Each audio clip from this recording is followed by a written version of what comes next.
ወደ ዕለተ ሐሙስ የስፖርት የዝውውር ዜናዎች ስናልፍ በመጀመሪያ የምናገኘው ማንቸስተር ዩናይትድን በተመለከተ ብሩኖ ፈርናንዴዝን ነው ማለት ነው። ብሩኖ ፈርናንዴዝ ወደ ሳውዲ ሊግ ክለብ አልሂላል ሊያደርግ ስለነበረው የዝውውር የመጨረሻ ውሳኔዎች ታውቋል ማለት ነው። ፈርናንዴዝ እንግዲህ ወደ አልሂላል ሊያደርግ የነበረው የዝውውር ሳይሳካ ቀርቷል ማለት ነው። ፈርናንዴስም ይሄንን ዝውውር ውድቅ አድርጓል ማለት ነው። ፈርናንዴስ እንዳለው አልሂላል በጣም መልካም ነበሩ። ከወኪሌ ጋር ተነጋግረው ነበር። ከዛ በኋላም ሚስቴ ጋር ተነጋግረን እሷ ምን ማድረግ ትፈልጋለህ ብላ ጠየቀችኝ። እሷ ሁልጊዜ ውሳኔዎችን ታከብራለች ሲል ተናግሯል ማለት ነው። ወደ አልሂላል ለመዘዋወር ቀላል ቢሆንም ነገር ግን እኔ ከፍተኛ ደረጃ ላይ መጫወት እና ለትላልቅ ሽልማቶች መወዳደር ስለምፈልግ ጥያቄውን ውድቅ እንዳደረገው ተናግሯል ማለት ነው። ብሩኖ ፈርናንዴዝ አክሎም የአልሂላል ፕሬዝዳንት በቀጥታ ጥሪ አቅርቦልኝ ነበር፣ እኔም እምቢ አልኩት። ከሮበን አሞሪም ጋርም ተነጋግሬ ነበር፣ እንዳልሄድም ጠየቀኝ ሲል ተናግረዋል ማለት ነው። በበኩሉ ማንቸስተር ዩናይትድ እኔን መሸጥ አይፈልግም፣ እነሱ ገንዘብ አያስፈልጋቸውም ሲል ተናግረዋል ማለት ነው።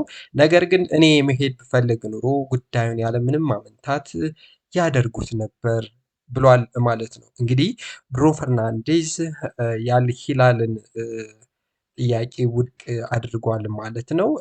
በዚህም አንዳንድ የስፖርት ተንታኞች እና የስፖርት ጋዜጠኞች ብሩኖ ፈርናንዴዝ ለማንቸስተር ዩናይትድ ያለውን ታማኝነት እና ቁርጠኝነት ያስመዘገበበት ነው ሲሉ ተናግረዋል ማለት ነው። በተለይ በዚህ መጥፎ የውድድር ዘመን ትቷቸው መሄድን አልመረጠም ማለት ነው። ስለዚህ ለማንቸስተር ዩናይትድ እጅግ ታማኝ እንደሆነ ተናግረዋል ማለት ነው። በሌላ ዜና የምናገኘው የዝውውር ጉዳይ ብሪያን ሙቤምቦን በተመለከተ ነው ማለት ነው። ብሪያን ሙቤምቦ ማንቸስተር ዩናይትድን ለመቀላቀል መርጧል ሲል ዴቪድ ኦርንስተን ገልጿል ማለት ነው።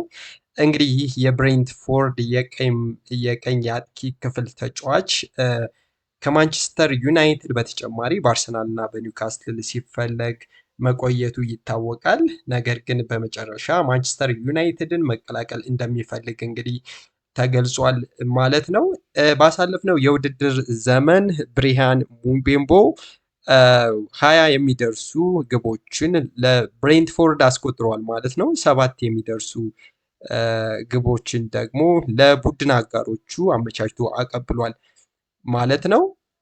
ይህንን ተጫዋች ለማስፈረም ማንቸስተር ዩናይትዶች ከ50 እስከ 60 ሚሊዮን ፓውንድ ለብሬንትፎርድ መክፈል እንዳለባቸው ተዘግቧል ማለት ነው። ከተጫዋቹ ጋር በተያያዘ እንግዲህ ፍላጎት እንዳለው ቢገለጽም ነገር ግን እስካሁን ማንቸስተር ዩናይትድ ይፋዊ በሆነ ሁኔታ ለብሬንትፎርድ ምንም አይነት ጥያቄ እንዳላቀረቡ ተነግሯል ማለት ነው። በቀጣይ ሳምንታቶች ማንቸስተር ዩናይትድ እና ብሬንትፎርድ እንግዲህ ድርድር አድርገው ይህ ተጫዋች ወደ ኦልትራፎርድ የሚመጣ መሆኑን እንግዲህ ተዘግቧል ማለት ነው። ማንቸስተር ዩናይትድን የአጥቂ ክፍል በተመለከተ የምናገኘው ዜና ጆሹዋ ዘርክዚ እንዲሁም ሆይሉንድን በተመለከተ ነው ማለት ነው። ሩበን አሞሪም የፊት መስመሩን ማስተካከል ስለሚፈልግ ዘርክዚ እንዲሁም ሆይሉንድን ለመሸጥ ማቀዱ ታውቋል ማለት ነው። እንግዲህ ሆይሉንድ እንዲሁም ዘርክዚ ጥሩ የተባለ ገንዘብ ማግኘት የሚችሉ ከሆነ ለመሸጥ ውሳኔ ላይ እንደደረሱ ታውቋል ማለት ነው። እንዲሁም ማንቸስተር ዩናይትድ ለአጥቂው ራስሙስ ሆይሉንድ ጥሩ የዝውውር ዋጋ ከቀረበለት ያንን መቀበልና ክለቡን መልቀቅ እንዳለበት በግልጽ ያሳውቀዋል ማለት ነው። እንዲሁም እዚህ ጋር በተያያዘ ከኢንተር ሚላን ጋር እያወራ ይገኛል ማለት ነው። ራስሙስ ሆይሉንድ እነርሱን ይተካሉ ተብለው የሚጠበቁት ቪክተር ኦሽሜ ናቸው ማለት ነው። እንግዲህ ከሁለቱ አጥቂዎች አንዱን ማንቸስተር ዩናይትድ የሚያስፈርም ይሆናል ማለት ነው። ሩበን አሞሪም ከአንድ ወር በፊት እንደተናገረው አንድ ተጫዋች ወደ ማንቸስተር ዩናይትድ የሚመጣው ቻምፒዮንስ ሊግ መሳተፍ ፈልጎ ከሆነ ወደዚህ እንዲመጣ አልፈልግም ሲል ተናግረዋል ማለት ነው። እኛ የምንፈልገው ለማሊያው የሚፋለም ተጫዋች እንጂ ውድድር ተሳትፎ ፈልጎ የሚመጣ አይደለም ሲል ተናግረዋል ማለት ነው። እንግዲህ ከዚህ በፊት ከጊዮኬረሽ ጋር በተያያዘ ፍላጎቱ የቻምፒዮንስ ሊግ ፉትቦል መጫወት እንደሆነ በብዙ ሚዲያ ሲነገር ነበረ ማለት ነው እና ጊዮኬረሽ ይመጣል ወደ ማንቸስተር ዩናይትድ ተብሎ ሲጠየቅ ነው እንግዲህ ይሄንን መልስ የሰጠው ሮበን አሞሪም። ይሁን እንጂ እንግዲህ ከቪክተር ኦሽመን እና ከጊዮኬረሽ አንድላቱ ወደ ማንቸስተር ዩናይትድ የመምጣት ጉዳይ አይቀሬ ይመስላል ማለት ነው። በሌላ በኩል ሊዛንድሮ ማርቲኔዝን በተመለከተ ያገኘነው ጉዳይ ሊዛንድሮ ማርቲኔዝ በቅርቡ ክለቡን ሊለቅ ይችላል እየተባሉ የተነሱ ወሬዎች ቢኖሩ ወደ ናፖሊ ለመቀላቀል ፍላጎት እንደሌለው ተገልጿል ማለት ነው። እንግዲህ ሊዛንድሮ ማርቲኔዝ በጉዳት ምክንያት ከማንቸስተር ዩናይትድ ጨዋታ ውጭ ሆኗል ማለት ነው ለረጅም ወራቶች። ተጫዋቹ ከማንቸስተር ዩናይትድ አሰልጣኝ ሮበን አሞሪም ጋር ጥሩ ግንኙነት ያለው ሲሆን በመልበሻ ክፍሉ ውስጥም ከመሪዎቹ መካከል አንዱ ተደርጎ ይቆጠራል ሲል ሜል ስፖርት አስነብቧል ማለት ነው። እንግዲህ ሊዛንድሮ ማርቲኔዝ ወደ ሌላ ክለብ የመዛወሩ ጉዳይ ያበቃለት ይመስላል። ማርቲኔዝም ማንቸስተር ዩናይትድ በመሆን እንግዲህ ለቦታው በደንብ እንደሚፋለም ነው እንግዲህ እየተገለጸ የሚገኘው። እዚሁ ከማንቸስተር ዩናይትድ ሳንወጣ የግብ ጠባቂውን ጉዳይ እናገኛለን ማለት ነው። አንድሬ ኦናና በተመለከተ አንድሬ ኦናና እንግዲህ በዚህ ክረምት ወቅት ማንቸስተር ዩናይትድን ይለቃሉ ተብሎ ከሚጠበቁ ተጫዋቾች መካከል አንደኛው ነው ማለት ነው። እንግዲህ አንድሬ ኦናና በ2024/25 የውድድር ዘመን አመርቂ የሚባል አስተዋጽኦ ማድረግ ተስኖታል ማለት ነው። አንዳንድ ጎሎችም በቀላሉ በሱ ላይ ሲቆጠሩ እና ቡድኑ በሱ ስህተት ምክንያት ሲሸነፍ ተመልክተናል ማለት ነው። እንግዲህ ማንቸስተር ዩናይትድ አስቶን ቪላውን ግብ ጠባቂ ማርቲኔዝን ማስፈረም ይፈልጋል። አንድሬ ኦናና ከክለቡ ይለቃል ተብሎ ይጠበቃል በዚህ የውድድር ዘመን ማለት ነው። ሌላው ቼልሲን እና ማንቸስተር ዩናይትድን የሚያገናኘው ጀደን ሳንቾ በተመለከተ ነው ማለት ነው። ጀደን ሳንቾ ከቦርሲያ ዶርትመንት ወደ ማንቸስተር ዩናይትድ ከተዘዋወረ በኋላ አመርቂ የሚባል የጨዋታ ጊዜ ማሳለፍ ተስኖት ታይቷል ማለት ነው። ጀደን ሳንቾ እንግዲህ በ2025 ወደ ቼልሲ አቅንቶ በውሰት ውል በቼልሲ ቆይቶ ነበረ። ቼልሲም ከሄደ በኋላ እንግዲህ እድል ሳይቀናው ቆይቷል። ነገር ግን ቼልሲዎች ጀደን ሳንቾን አንፈልግም ብለው ወደ ማንቸስተር ዩናይትድ ሸኝተውታል። ሳንቾም በኢንስታግራም ገጡ ቼልሲዎችን ተሰናብቷል። ሳንቾ እንዳለው በዚህ ክለብ ውስጥ ስላገኘሁት ልምድ ላመሰግን እወዳለሁ። በቼልሲ ያሉ ሰዎች ሁሉ ቤት እንዳለው እንዲሰማኝ ስላደረጉኝ ለቡድን አጋሮቼ፣ ለሰራተኞቼ እንዲሁም ደግሞ ለደጋፊዎቼ ትልቅ ፍቅር አለኝ ሲል እንግዲህ መልካም ምኞቱን ገልጿል ማለት ነው። እንግዲህ ጀደን ሳንቾ የኮንፈረንስ ሊግ ዋንጫ በቼልሲ ቤት ማሳካት ችሏል። እንግዲህ ጀደን ሳንቾ ወደ ሳውዲ ሊግ ሊያቀና ይችላል የሚሉ ጭምጭምታዎች አሉ። ወይም ወደ ዌስትሃም ማንቸስተር ዩናይትድ በኩል እንግዲህ ቅዱስን ይፈልጓሉ። ስለዚህ ወደ ዌስትሃም የማቅናት ቻንስም አለው ተብሎ ይጠበቃል። ይህንን ጉዳይ ሁላችንም አብረን የምንመለከተው እና የምንጠብቀው ይሆናል። በሌላ በኩል ወደ አርሰናል ስናቀና ቶማስ ፓርቲን እናገኛለን ማለት ነው። እንግዲህ ቶማስ ፓርቲ በአርሰናል ከአትሌቲኮ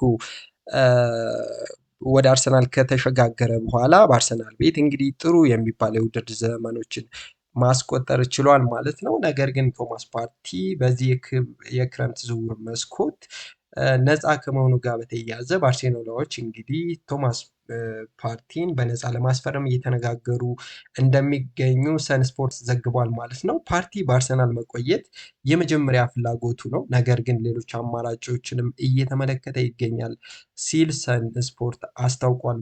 ክርስቲያኖ ሮናልዶ ዶስ ሳንቶስ አቬሮን በተመለከተ የምናገኘው የዝውውር ነገር እንግዲህ ሮናልዶ በዚህ የውድድር ዘመን ኮንትራቱ ከአልናስር ጋር እንደ አበቃ ተነግሮ ነበር። ነገር ግን የሳውዲ አረቢያ ኢንቨስትመንት ፈንድ ግሩፕ ሮናልዶን በድርድር በድርድሩ ወቅት ባዘዘው መሰረት አልናስርን አፍርሶ እንደገና ለመገንባት ቃል ገብቷል ማለት ነው። ስለዚህ አልናስሮች ክርስቲያኖ ሮናልዶን ኮንትራት ሊያስፈርሙት እንደሚችሉ የወጡት መረጃዎች ይጠቁማሉ ማለት ነው። ነገር ግን ክርስቲያኖ ሮናልዶ አልናስር የሚፈርመው በክረምቱ የዝውውር መስኮት የአልናስርን የስፖርት ዳይሬክተር አሰልጣኝ ከክለቡ የሚሰናበቱ ይሆናል። እንዲሁም አዲስ የተሻለ ሰው እንደሚተካ ተገልጿል ማለት ነው። ከሱ በተጨማሪ ሁለት አማካኝ፣ ሁለት የመሃል ተከላካይ፣ አንድ የግራ ክንፍ ተጫዋች ለአልናስር ይፈርማሉ ሲል አስታውቋል ማለት ነው። እንዲሁም ክለቡ ለሳዲዮ ማኔ፣ ብሮዞቪች እንዲሁም ኦቶቪዮ የሚቀርቡ ሁሉንም የናስፈርም የዝውውር ጥያቄዎች የሚያዳምጥ ይሆናል ተብሎ ይጠበቃል። በዚህም አልናስር ክርስቲያኖ ውሉን እንዲያራዝምላቸው እንግዲህ የተለያዩ ተጫዋቾች ለማስፈረም ቃል ተብሎ ይጠበቃል። ከነዚህም መካከል ሉዊስ ዲያዝን ከሊቨርፑል ማስፈረም ይፈልጋሉ።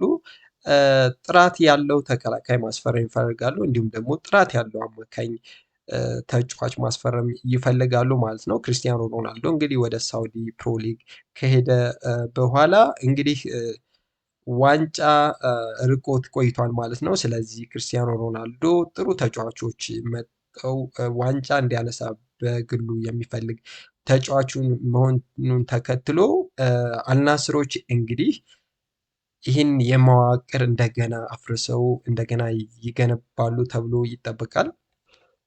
በሌላ ዜና ሊቨርፑልን እና ቨርትዝን የተመለከተ የዝውውር መረጃ እናገኛለን ማለት ነው። ፍሎሪያን ቨርትዝ ከሪያል ማድሪድ እንዲሁም ማን ሲቲ፣ ባየር ሙኒክ የቀረቡለትን የዝውውር ጥያቄዎች ውድቅ በማድረግ ወደ ሊቨርፑል ለመምጣት እንግዲህ ውሳኔው እንዳሳረፈ እየተነገረ ይገኛል ማለት ነው። እንግዲህ ቨርትዝ በባየር ሊቨርኩሰን አመርቂ የሚባል ጊዜያቶችን ማሳለፍ ችሏል ማለት ነው ከዣቢ አሎንሶ ጋር። አሁን ግን ሊቨርፑል መዳረሻውን ያደርጋል ሲል እንግዲህ ፋብሪዚዮ እየተናገረ ይገኛል ማለት ነው። የዚህና የሊቨርፑል ጉዳይ መቋጫውን ሊያገኝ አንድ እርምጃ ቀርቶታል ተብሎ እየተወራ ይገኛል ማለት ነው። በጣም ጥሩ እና ታታሪ ተጫዋች መሆኑን ሁላችንም ጠንቅቀን የምናውቀው ነው። በሊቨርፑል መጥቶ ይሳካለታል አይሳካለትም የሚለውን ደግሞ አብረን የምናየው ይሆናል ማለት ነው። በመጨረሻም የምናገኘው የሪያል ማድሪዱን ሌጀንድ ሉካ ሞድሪችን በተመለከተ ነው ማለት ነው። እንግዲህ ሉካ ሞድሪች ከሪያል ማድሪድ በይፋ ከተሰናበተ በኋላ ሉካ ሞድሪች ኤሲ ሚላን እንግዲህ እናስፈርም ጥያቄ አቅርበውለታል ማለት ነው። 3.5 ሚሊዮን ፓውንድ አመታዊ ደሞዝ በማቅረብ እናስፈርም ጥያቄ አቅርበውለታል ማለት ነው። እንግዲህ ሉካ ሞድሪች ከኤሲ ሚላን ጋር ድርድር አድርጎ ወደ ኤሲ ሚላን ለማቅረብ ከጫፍ እንደደረሰ ዴይሊ ማዝሮ ዘግቧል ማለት ነው። በቀጣዩ 24 ሰዓታት ውስጥ ይህ ዝውውር ይፋ ይሆናል ተብሎ ይጠበቃል። ሉካ ሞድሪች እንግዲህ ወደ ጣሊያን ሴራ በመሄድ ኤሲ ሚላን ይቀላቀላል ተብሎ ላይክ፣ ሰብስክራይብ፣ ሼር ያደረጋችሁ ውድ ቤተሰቦቼ እንድታበርቱ ይፈልጋለሁ። ሰላም ሰላም። በሌላ የስፖርታዊ ዜናዎች እስከምንገናኝ ደህና ይሁኑ።